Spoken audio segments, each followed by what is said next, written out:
And welcome back to Talking Law TV, and we're here with Gene Brooks. Hey, Hi, Michael. Hi, Gene. How are you doing? Good. So you're going to tell us about brain injuries today. That's right. For the walking crazies. For the things that make the noggin work. That's right.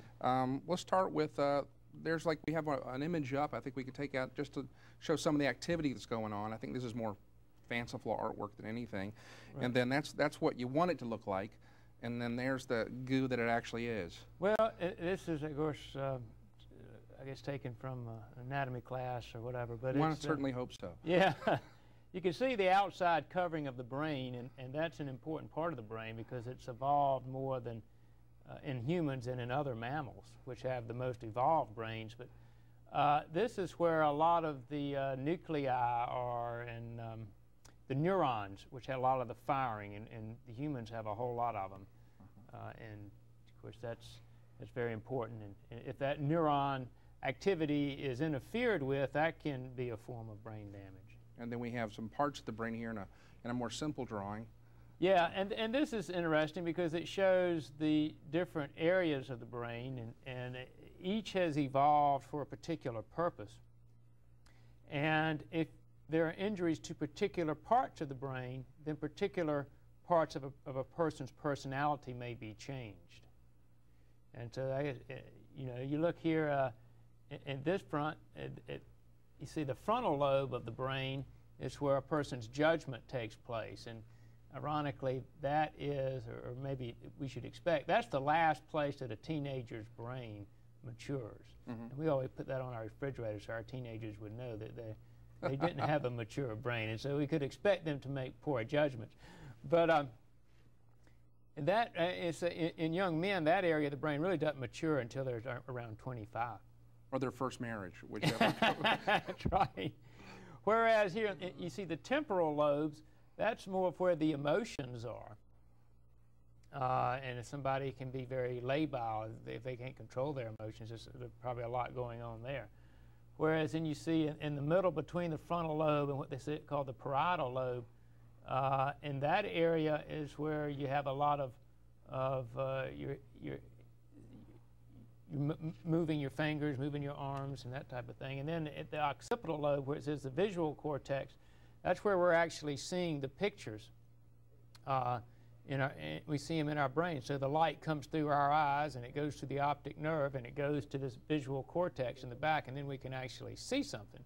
So a person could actually become blind if their eyes function very well if the visual cortex in the back of their brain was damaged. So a lot of head injuries from motorcycle accidents and so forth. You can have problems with that. And then as you go further down to the cerebellum and then down to the brainstem, those are areas that control our breathing. And so if those areas are damaged, it's kind of like the computer system in a car. It keeps everything running all the time, keeps the lights coming on when they're supposed to, and so forth. And so if that is damaged, then that can be deadly. And that's where you have people who need assistance for living to have their bodily functions. Like the guy that played Superman who broke his neck, and then it made him quadriplegic. Yeah, I'm not sure exactly. I don't recall exactly where his neck was damaged, because that would have been his spinal cord. He had a spinal cord injury, and we're going to talk about that some too in a later show. But if it had damaged, say, his brain stem, and his might have been, then he would need assistance in breathing. So how do you explain the difference between cerebellum injuries and then to the rest of the brain? Well, there are lots of ways that the doctors can test the brain to see which area of the brain is damaged. For instance, CT scans are very effective to sort of image the brain. And so if someone has a stroke, for instance, they can do a CT scan and see where the stroke has occurred. And it may be a stroke that affects somebody's ability to speak. It may affect just one lobe of the brain as opposed to the other. And I guess everybody knows now you got a right brain and left brain. And if the right brain is affected by the stroke, then the left side of the body doesn't work right. So they can do that. They can do PET scans, which show the amount of activity in a brain.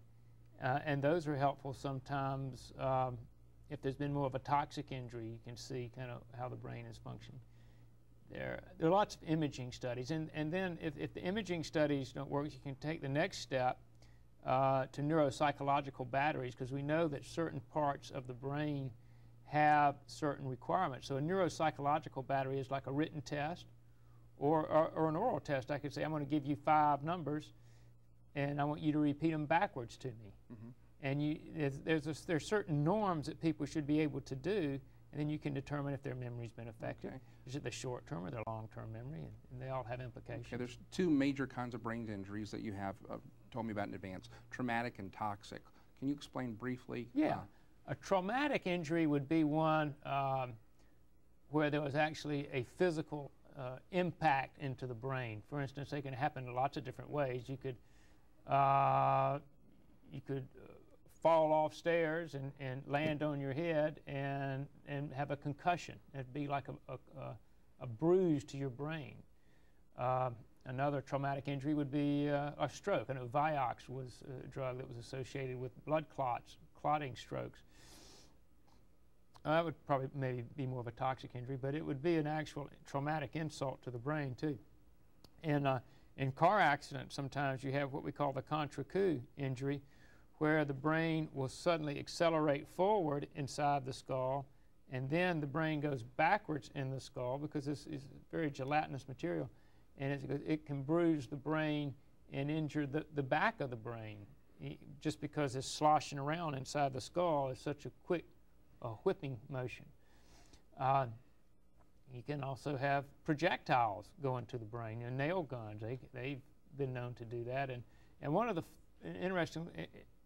interestingly, one of the first times doctors were able to determine that different parts of the brain had different functions was when a gentleman got a bolt or something through the front of his brain, and he had been a mild-mannered person, and after that he really lost all judgment, and he became sort of a wild man. Yeah, what are some of the first signs of any kind of brain injury? Well, the personality change is the primary indication for a family member, unless it's obvious, unless somebody has a concussion. That's obviously a brain injury, and the more you have of those, the more serious they are. You see that a lot of the football players now, they're becoming very concerned. And old boxers. Boxers, yeah. I mean, you remember Muhammad Ali, he apparently had a lot of concussions. I know he had Parkinson's, whether that was be associated or not, but some people would think that maybe that could be causative, or at least contributorily causative. Yeah. Can you have a brain injury and not really know what's going on? Yeah, I think the person that it happens to wouldn't really know it. Those around him would. I mean, if there's a sudden personality change, for instance, you can see it in, I've heard of it occurring in women who were very discreet women, and all of a sudden they had a brain injury, and they had their lifestyle changed dramatically, and that would be a very obvious change. And we talked a little bit about toxic injuries, or you mentioned it. For instance, they can be very subtle changes, like lead poisoning. Just all that really does is decrease IQ in very young children, and that's very difficult to test. You have to get the blood levels, and then you have to go through a set of neuropsychological testing in order to determine that. If someone suspects that somebody's had a brain injury through an accident or at work or something, what should they do first? Well, I think, first of all, they might want to start keeping a calendar of maybe strange behaviors a person is having. Maybe he can't remember things he used to be able to remember, or maybe he's become emotional ups and downs. He's become emotionally labile, whereas before he was a mild-mannered person or a very centered person. So any change in the function of the personality or behavioral changes would be documented, and then I would go ahead and talk to the doctor and see if you could get him into, maybe start with a psychologist and then up to a neurologist and have the brain imaging and such done. Okay, well, thank you, Gene. We'll be back with more Talking Law TV right after this.